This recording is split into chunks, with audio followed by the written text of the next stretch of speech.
এই দৃশ্য দেখতে দেখতে কফি এনজয় করা। গাইস, আজকে আপনাদেরকে নিয়ে যাব ঢাকা থেকে কক্সবাজার। কি অবাক হলেন? না, অবাক হওয়ার কিছুই নাই। ভিডিওটা এমনভাবেই বানানো হয়েছে যাতে করে আপনাদের মনে হয় এই ভ্রমণটিতে আপনারা আমার সাথেই ছিলেন।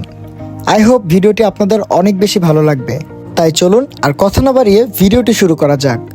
সো বাসা থেকে বের হয়ে পড়লাম রাত 9:40 যেহেতু আমার ট্রেন ছিল রাত 11টায়, তাই আমি কিছুক্ষণ আগেই বের হয়ে পড়লাম যাতে করে ট্রেনটি আমার মিস না হয়। আমরা 4জন মিলে ঢাকা টু কক্সবাজার ভ্রমণটি করছিলাম। বাকি 3জনও 10টার মধ্যেই ঢাকা বিমানবন্দর রেলওয়ে স্টেশনে চলে আসে। এলইডি বোর্ডের মধ্যে আমাদের ট্রেনটির সময়সূচি দেখে নিলাম। যেহেতু 11টা বাজে কমলাপুর রেলওয়ে স্টেশন থেকে ট্রেনটি ছাড়বে, তাই আমাদের এখানে আসতে আসতে 28 মিনিট সময় লাগবে। তাই আমাদের এখানের চার্টে 11:28 উল্লেখ করা আছে। তবে সবচেয়ে বড় সমস্যা হচ্ছিল রাত 12টা বাজার পরেও আমাদের ট্রেনটি ঢাকা বিমানবন্দর রেলওয়ে স্টেশনে এসে পৌঁছাচ্ছিল না। সবাই অনেক বেশি বোর হচ্ছিল, যেহেতু আমরা সেই 10টা বাজে আসছিলাম রেলওয়ে স্টেশনে। ট্রেন আসে না, এই কারণে সবাই বসে আছে। কেমন লাগতো সলিড? মুড চলে গেছি তো। কক্সবাজার তো আমরা চলে গেছি। হ্যাঁ, সিরাজুল কেমন ট্রেন লাগতেছে? আসতেছে না। হ্যাঁ, ওই ওর বলে মারামারি করতে ইচ্ছা করতেছে। হাবিব কেমন লাগতেছে? সো কারোই বাসায় যাওয়ার প্রয়োজন নাই, কেননা আমাদের ট্রেনটি অবশেষে চলে আসছে। রাত 12:55 কক্সবাজার এক্সপ্রেস ঢাকা বিমানবন্দর রেলওয়ে স্টেশনে পৌঁছায়। সো ট্রেনটা দেখে আমরা এতটাই খুশি হয়ে গেছিলাম যে খুশিতে আমরা কান্নাই করে দিয়েছিলাম। Jokes apart guys. So finally আমরা ট্রেনের মধ্যে উঠে পড়ি অ্যান্ড আমাদের সামনেই বসেছিল হচ্ছে আদিফ আর অলিদ, আর তার পিছনেই আমি বসেছিলাম এবং সিরাজুল বসেছিল। ট্রেনের বাকি যাত্রীরাও যার যার সিটে বসছিল, কেননা ট্রেনটি মাত্র 10 মিনিটের মধ্যেই ছেড়ে দিবে। সো বলতে না বলতেই ট্রেনটি ছেড়ে দিল, আর মাইকে বারবার বলছিল যে ট্রেন ছাড়ার সময় জানালার পাশে যেন মোবাইল ফোন কেউ টিপাটিপি না করে, কেননা এখানে অনেক ছিনতাই হয় মোবাইল ফোন, এরপরে ল্যাপটপ, মানিব্যাগ, আরও অনেক কিছু। তাই আপনারা সবাই ট্রেনে ভ্রমণ করার সময় সাবধানে থাকবেন যারা জানালার পাশে বসেন। সো রাতে আমরা সবাই ঘুমিয়ে পড়ছিলাম। সকালে আদিফ আর অলিদ আমাকে ডাক দিয়ে বলে যে ভাই, বাইরে তো চট্টগ্রামের পাহাড়গুলো দেখা যাচ্ছে। সো আমিও তাড়াতাড়ি করে বাইরের ভিউটা দেখলাম যে কেমন দেখা যাচ্ছে। বাই দ্য ওয়ে গাইস, ট্রেনের ভিতরে কিন্তু অনেক শব্দ। তো ট্রেনে হাঁটাহাঁটি করার সময় আপনাকে সাপোর্ট হিসেবে কোনো কিছু ধরে রাখতে হবে, নয়তো আপনি পড়ে যাবেন। সো এরপরে আমরা বাইরে চট্টগ্রামের দৃশ্যগুলো দেখতে থাকি। তবে এখনও কিন্তু চট্টগ্রাম রেলওয়ে স্টেশন পৌঁছাইনি আমরা। সো বাইরের দৃশ্যগুলো অনেক সুন্দর ছিল। এখানে দেখেন ট্রেনের মধ্যে এখানে একটা বসার জায়গা আছে, আর তার পাশেই হচ্ছে ট্রেনের বায়ো টয়লেট সেটি আছে। সো এই যে এখানে একটা মিররও আপনারা পেয়ে যাবেন। সো এটা খুব ভালো একটা জিনিস আমার জন্য। সো এখানে আমরা বাইরে অনেক সুন্দর দৃশ্য দেখছিলাম। এরপরে আমরা আবার ভিতরে চলে আসলাম। সো এখনো সিরাজুল ঘুমাচ্ছে, দেখেন আপনারা। সো ওর এত পরিমাণে ঘুম, ও সারা রাত ঘুমাইছে, এখন দিনের বেলাও ঘুমাচ্ছে। দিন না আসলে, যদিও অলমোস্ট এখনো 5টাই বাজে। সো বলা যায় এখনো ভোর। সো এখনো ঘুমাচ্ছে, আর আমরা সবাই হচ্ছে ঘুম থেকে উঠে পড়ছি, আমরা হাঁটাহাঁটি করতেছি। সো ফাইনালি আমরা কিন্তু পৌঁছে গেলাম চট্টগ্রাম রেলওয়ে স্টেশনে। দেখেন গাইস, চট্টগ্রাম রেলওয়ে স্টেশন খুবই সুন্দর না, মানে মোটামুটি সুন্দর, কারণ সবচেয়ে সুন্দর হচ্ছে কক্সবাজার রেলওয়ে স্টেশন।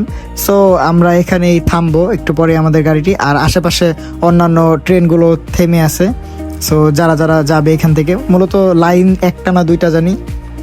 সো আমাদের ট্রেনটা যেহেতু এখানে 15 থেকে 20 মিনিটের একটা ব্রেক দিবে, তাই আমরা এখানে একটু নেমে গেলাম। নেমে হচ্ছে চট্টগ্রাম রেলওয়ে স্টেশনটা দেখতেছিলাম যে কেমন দেখতে। সো চট্টগ্রাম রেলওয়ে স্টেশনটাও খুবই সুন্দর, আমার কাছে মোটামুটি ভালোই লাগছে। মানে ঢাকা বিমানবন্দরের মতো এত বেশি ক্রাউড না, মোটামুটি মানুষ কমই আছে। আবার হইতে পারে যে সকাল সকাল এই জন্য মানুষ কম।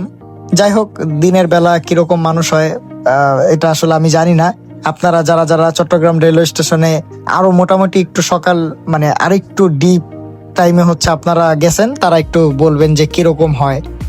সো এখানে ওদের সাথে আমি একটা সেলফি প্র্যাঙ্ক করতেছিলাম। সো ওরা ভাবতেছে আমি হচ্ছে সেলফি তুলবো, দেখেন ওদের সবাইকে আমি ডাক দিতেছি যে এই সেলফি তুলবো, সবাই এদিকে আসো। বাট আসলে আমি কিন্তু ভিডিও অন করে রাখছি, ওরা এটা বুঝতেই পারেনি, কারণ আমার আঙ্গুল ছিল হচ্ছে ভিডিও ক্যামেরার উপরে, ভিডিওর যে অপশনটা, অন করার অপশনটা। সো ওরা এখনো বুঝতে পারতেছে না আমি যে হচ্ছে এইটা ভিডিও করতেছি। ওদেরকে আমি বলতেছিলাম যে তোমরা পোজ দাও, হাসো, এইটা করো ওইটা করো। সো ওরা এখনো বুঝতে পারতেছে না। দেখেন গাইস, এই যে পরবর্তীতে ওরা বুঝতে পারছে যে আসলে এটা একটা প্র্যাঙ্ক ছিল।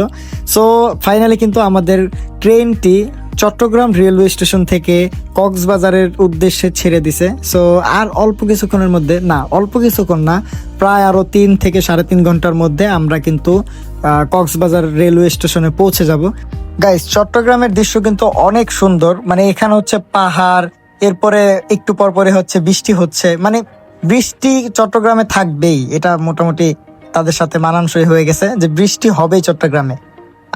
বাই দ্য ওয়ে গাইস, আপনারা যারা যারা ট্রেনে ভ্রমণ করতে চাচ্ছেন তারা কিন্তু অনলাইন থেকে এই ট্রেনের টিকিট গুলোকে কেটে নিতে পারবেন। আমরা কিন্তু অনলাইন থেকে এই টিকিট গুলো কাটছি। সো আমাদের টোটাল খরচ পড়ছে হচ্ছে 774 টাকা করে জনপ্রতি। সো আপনারা কিন্তু এইভাবেই কাটতে পারবেন। প্রতিদিন সকাল 8টায় হচ্ছে ট্রেনের টিকিট গুলো হচ্ছে অনলাইনে আসে। সো আপনারা চাইলে সকাল 8টা বাজে তাড়াতাড়ি করে এটা কিনে নিতে পারবেন। খুবই ইজি। বাট 8টার সময় আপনাদের অনেক ভালো স্পিডের ইন্টারনেট কানেকশন থাকাকালীন সময় আপনারা এটা কিনতে পারবেন। সো আপনারা যারা যারা কিনতে যাচ্ছেন, অথবা আপনারা চাইলে কাউন্টার থেকেও কিনতে পারবেন, কারণ সবগুলো টিকিট কিন্তু অনলাইনে দেওয়া হয় না, কিছু টিকিট রেখে দেয় যাতে করে কাউন্টার থেকে মানুষ কিনতে পারে। সো দেখেন, আমরা কিন্তু এখানে অনেক সুন্দর সুন্দর দৃশ্য উপভোগ করতেছি। এখানে একটা নদী পেয়ে গেলাম, যদিও জানি না এটা কি নদী। চট্টগ্রামের রেলওয়ে স্টেশনের একটু সামনে এই নদীটা। সো এই নদীটা খুবই সুন্দর। এখানে আমি বারবার মোবাইল ভিতরের দিকেই রাখতেছিলাম, কেননা কেউ যদি আবার মোবাইল টান দেয় তাহলে আরেক ঝামেলা। সো ট্রেন জার্নির মধ্যে আমি সবসময় একটা জিনিস খুঁজতেছিলাম, সেটা হচ্ছে ট্রেনের মধ্যে যে কফিটা পাওয়া যায় সেটা। সো অনেক খোঁজাখুঁজির পরে দেখেন কফি কিন্তু চলে আসছে। সো আমরা এখন একটা কফি অর্ডার করব, মানে 4 জনের জন্য 4টা কফি অর্ডার করব, কেননা আমাদের একটু রিফ্রেশমেন্টের প্রয়োজন আছে। সো তার জন্য আমাদের কফি খাইতে হবে এখন। অলিভ, কেমন লাগতেছে? অনেক ভালো, জার্নিটা অনেক ভালো ছিল। সামনে আগামীতে আমাদের আরো গোলছিলান আছে, আমরা আস্তে বাস্তবায়ন করবো। সে লাগতেছে, সেরকম কি লাগতেছে।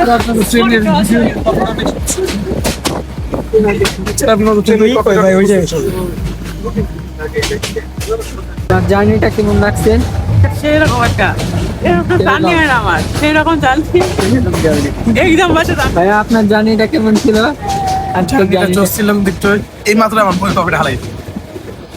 আপনার জার্নিটা কেমন ছিল? অনেক মজাদার, কফিটা অনেক মজা। সকাল সকাল বাইরের দৃশ্য দেখতে দেখতে, এই দৃশ্য দেখতে দেখতে কফি এনজয়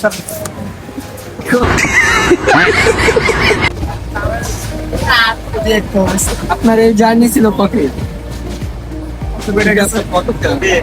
তারপরে খাওয়া আপনার কফির জার্নি ছিল, কফি যে খাচ্ছেন এটা কিরকম ছিল? কফিটা আলহামদুলিল্লাহ অনেক ভালো ছিল, কিন্তু দাম অনুযায়ী কফির মান ভালো না। দাম অনুযায়ী কফির মান ভালো। সো গাইস, এভাবেই একটার পর একটা রেলওয়ে স্টেশন আসতে থাকে। তবে কক্সবাজার রেলওয়ে স্টেশন এখন আমরা পাচ্ছিলাম না। তবে আমাদের এই অপেক্ষা বেশিক্ষণ আর স্থায়ী হলো না, কেননা অবশেষে আমরা কক্সবাজার রেলওয়ে স্টেশনে পৌঁছে গেলাম। সো এই যে আপনারা দেখতে পারবেন, এইখান থেকে কিন্তু সবাই ভিডিওটা নেয় যে কক্সবাজার লেখা যে ইয়াটা আছে। সো হঠাৎ করে আমার ক্যামেরার উপরে পানি পড়ে যায়, যার ফলে এই সমস্যাটা হয়। আসলে বাইরে বৃষ্টি হচ্ছিল, তারপরেও আমি ভিডিও নিচ্ছিলাম। ফাইনালি আমরা চলে আসছি।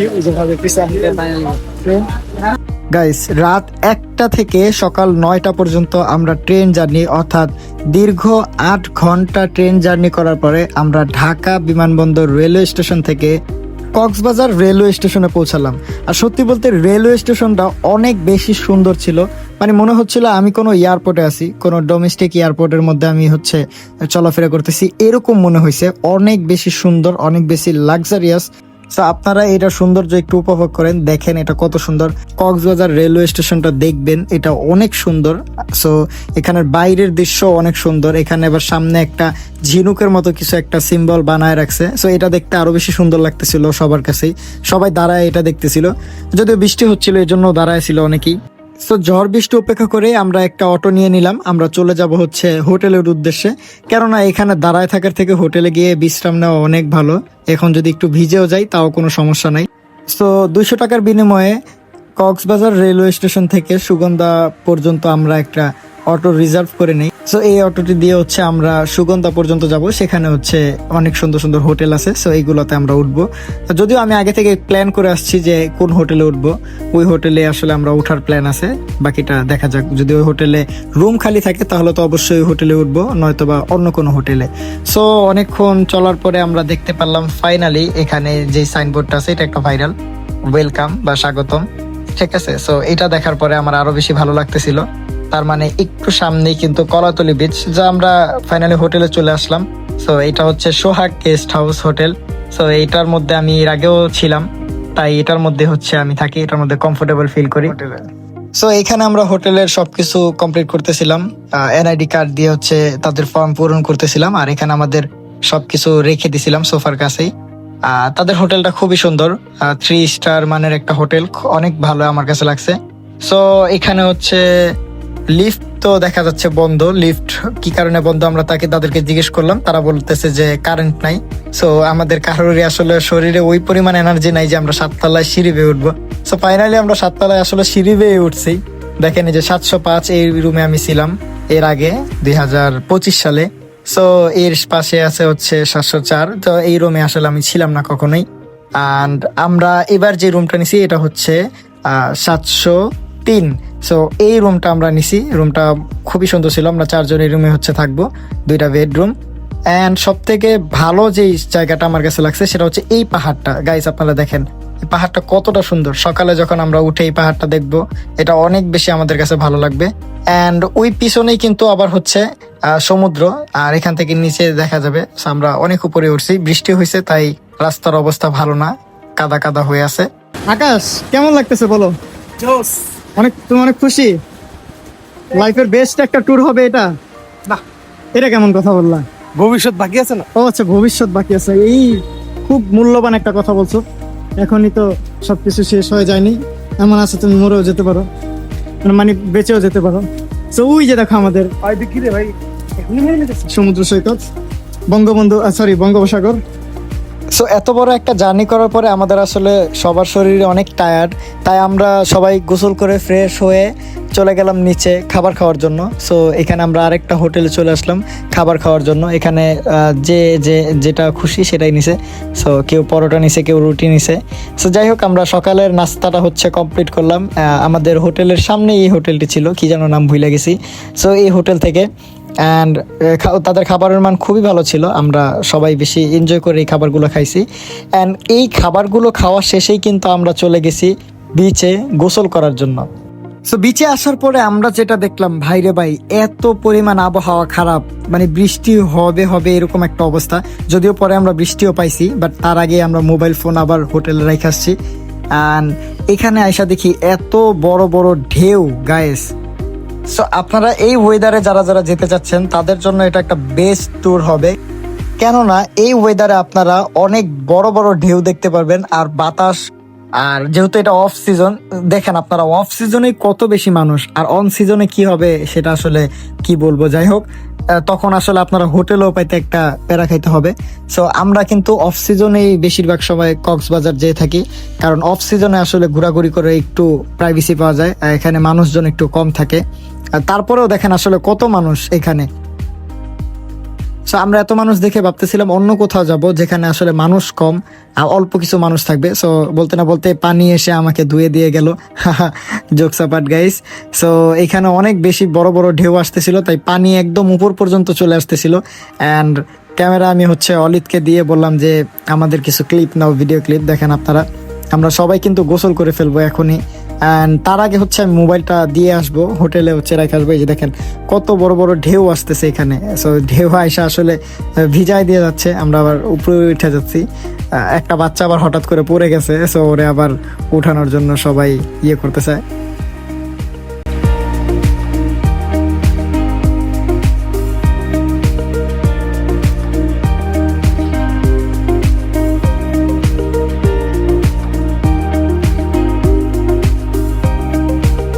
গাইস সমুদ্রে গোসল করার পরে আমরা বাসায় গিয়ে সবাই গোসল করে হচ্ছে একটা ঘুম দেই। সো আমরা 2টার দিকে হচ্ছে ঘুমটা দেই, উঠে দেখি সন্ধ্যা 7:30 বাজে।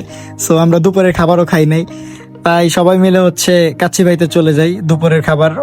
দুপুরের আসলে এটা বলা যায় না, এটা রাত দুপুর 2টার মিড পয়েন্টে হচ্ছে মাঝখানে। সো এটার খাবার খাওয়ার জন্য সো কাচ্চিবাইতে যাওয়ার পরে আমরা বাসমতি কাচ্চি 4টা নেই, কারণ আমরা তো 4 জন।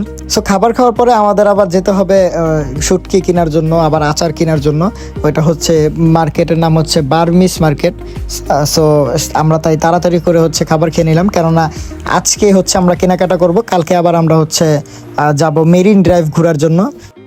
ভাইয়া শুরু করে দিছে, ভাই অনেক ক্ষুধা লাগছে তো, তাই কাপড় শুরু করতে হবে। খেয়ে নেন তাড়াতাড়ি। অনেকটা ভাই আপনি কি টেস্ট করেছেন? হ্যাঁ, টেস্ট করে জানান আমাদের। কাচ্চিবাইয়ের খাবার সবসময় যা লাগে তাই। আপনার কাছে কিরকম লেগেছে? খাওয়া শুরু করি না, খাওয়া শুরু করতে দেন। বড় ভাই খেতে বড় বাড়ি ছিল। বলে ভাই আপনার টেস্ট কিরকম?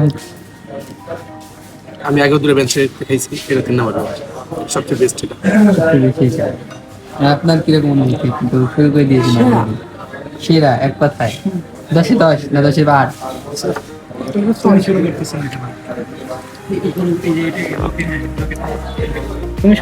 শুরু করবো, আপনাদের একটু করলাম কাজে শুরু করে দিয়েছি অলরেডি।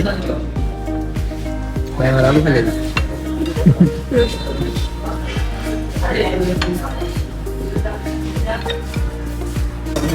ভাইয়া এখন তো কাচ্চি খেলেন, এখন লাচ্ছি খাচ্ছেন, এটা টেস্ট কিরকম ছিল?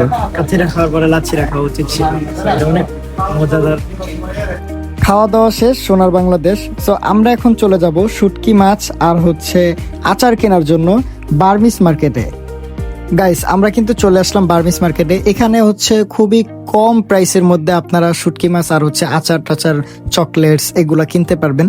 সো আমরা এখান থেকে আচার দেখতেছিলাম কি কি কেনা যায়, অ্যান্ড অন্য পাশে হচ্ছে শুটকির মাছের হচ্ছে দোকান। সো ওইগুলা থেকে আমরা হচ্ছে শুটকি মাছ কিনবো, তবে তার আগে আমরা এখান থেকে আচার কিনে নেব। সো আমরা দেখতেছিলাম, আর তারা আমাদেরকে টেস্ট করাইছে যে আপনারা খেয়ে দেখেন কেমন লাগে। সো আমরা টেস্ট করছি, যেগুলো যেগুলো আমাদের ভালো লাগছে সেগুলো হচ্ছে আমরা কিনতেছি। সো এখান থেকে আমরা সবাই কয়েকটা করে আচার কিনে নিই, অর্থাৎ কয়েক প্যাকেট করে আচার কিনে নিই। অ্যান্ড আমরা ডিসকাস করতেছিলাম যে কে কোনটা নিবে, কার কোনটা ভালো লাগছে। সো সবার আসলে টেস্ট তো এক না। সো আমরা মোটামুটি সবাই প্রায় সেমই নিছিলাম। অ্যান্ড এগুলো হচ্ছে আমরা দেন পে করে আমরা চলে যাই শুটকি মাছ কেনার জন্য। সো আমরা শুটকি মাছ কেনার জন্য একটা দোকানে প্রথমেই চলে যাই। এই দোকানে বেসিক্যালি আমি এর আগেও শুটকি মাছ কিনছিলাম, বাট তারা এই বছর হচ্ছে খুব বেশি দাম চাচ্ছে এখানে। সো যেহেতু তারা প্রাইস রেটটা একটু বাড়ায় দিছে, তাই আমি কি করলাম, আশেপাশে যে দোকানগুলো ছিল সেগুলো থেকে আমি হচ্ছে যে আসলে তার দোকানেই বেশি নাকি সবগুলো দোকানেই হচ্ছে শুটকি মাছের প্রাইস বেশি। তো আমি দেখতে পারলাম যে সে হচ্ছে বেশি প্রাইস রাখতেছিল, কেননা সোজাই আমি তার দোকানে চলে আসছি। আর তার হচ্ছে সাইডে হচ্ছে মাছগুলো বড় দিয়ে, মাঝখানে হচ্ছে মাছ ছোট ছোট দিচ্ছিল। আমি হচ্ছে খোলার পরে যেটা বুঝতে পারলাম, এবং সে আমার কাছে বলছে যে মাছের সাইজ ছোট বড় হতে পারে, তবে সব মাছ হচ্ছে এই লইটা মাছ হবে। সো আমি বললাম যে আচ্ছা ঠিক আছে, আমি আশেপাশ থেকে দেখে নিই। সো আমি হচ্ছে অন্য আরেকটা দোকান ভিজিট করি। সো অন্য আরেকটা দোকান ভিজিট করার পরে আমি দেখতে পারলাম যে ওই দোকানটার মধ্যে খুবই ভালো। সো আমি ওই দোকানটা আপনাদেরকে দেখাচ্ছি। সো গাইস এটাই ছিল সেই শুটকির মার্কেট, যে দোকান থেকে আমরা হচ্ছে শুটকি মাছ কিনি। ওনার এখানে দামও ছিল কম এবং মানেও ছিল খুবই ভালো, যার ফলে ওনার থেকে আমরা কিনি। এই সানি ভাই কি অবস্থা? আপনি কি কেনাকাটা করতেন এই জায়গায়? শুটকি কিনলাম, তারপর হচ্ছে কিনলাম, আচার কিনলাম, এদিকে আলাচাও কিনলাম, এগুলো সবগুলাই কেনাকাটা করা শেষ আমাদের। সো গাইস কেনাকাটা শেষে আমরা রাতে বের হয়ে যাই সমুদ্র দেখার জন্য। আর রাতের সমুদ্র এত বেশি জোস লাগতেছিল যা বলার বাইরে। সো আমরা অনেক বড় বড় ঢেউ দেখতেছিলাম, আর সমুদ্র অনেক উত্তাল ছিল। সো তার মধ্যে আমরা এটাকে এনজয় করতেছিলাম। অ্যান্ড আমরা তখন হচ্ছে সি ফুড খাওয়ার জন্য সি ফুডের যে স্টলগুলো আছে এগুলো খুঁজতেছিলাম। সো সব কিছু শেষে আমরা হচ্ছে সি ফুড খাওয়ার জন্য সি ফুডের দোকানগুলো খুঁজতে থাকি। যে দুর্ভাগ্যবশত সব দোকানগুলো বন্ধ হয়ে যাওয়ার কারণে একটা দোকান খোলা ছিল, যার কারণে আমরা সেই দোকানটি থেকে হচ্ছে সি ফুডগুলো আমরা কিনি। আর এখানে অক্টোপাস ছিল, তারপরে হচ্ছে কাঁকড়া ছিল, আর আরেকটা কি মাছ জানি, এটার নাম ভুলে গেছি, স্যালমন না কোরাল জানি। তো যাই হোক, এগুলো হচ্ছে আমরা চারজন এখানে হচ্ছে তারা হচ্ছে ফ্রাই করে দিবে। যদি আমরা সেখানে খাইতে পারিনি, কারণ অনেক বেশি বৃষ্টি হচ্ছিল, তাই আমরা এটা বাসায় নিয়ে খাই। সো গাইস, এই ছিল আমাদের ঢাকা টু কক্সবাজারের ভিডিও। আশা করি ভিডিওটা আপনাদের অনেক বেশি ভালো লাগছে। যদি ভিডিও ভালো লেগে থাকে তাহলে এখনই চ্যানেলটি সাবস্ক্রাইব করুন আর ভিডিওতে একটা লাইক করে দেন। আর যদি আমাদের টোটাল বাজেট সম্পর্কে আপনাদের কোনো জানতে আগ্রহী থাকেন তাহলে অবশ্যই কমেন্ট করেন। আমি কমেন্টের রিপ্লাইয়ে টোটাল কত টাকা খরচ হলো, কোথায় কি কি দেওয়া লাগলো, সবকিছু আমি ডিটেলসে আপনাদেরকে লিখে দেব। অ্যান্ড সামনে কিন্তু আমাদের মেরিন ড্রাইভ ভ্রমণের ভিডিও আসতেছে, সো ওইটা আশা করি কেউ মিস করবেন না। মেরিন ড্রাইভে কি কি করলাম, কোথায় কোথায় ঘুরলাম, কত টাকা নিল চাঁদের গাড়ি, সো সবকিছু আমি ডিটেলসে বলে দিব সামনের ভিডিওতে। আশা করি আপনারা ওই ভিডিওটাও দেখবেন। অ্যান্ড ততক্ষণ পর্যন্ত ভালো থাকেন, সুস্থ থাকেন, টাটা।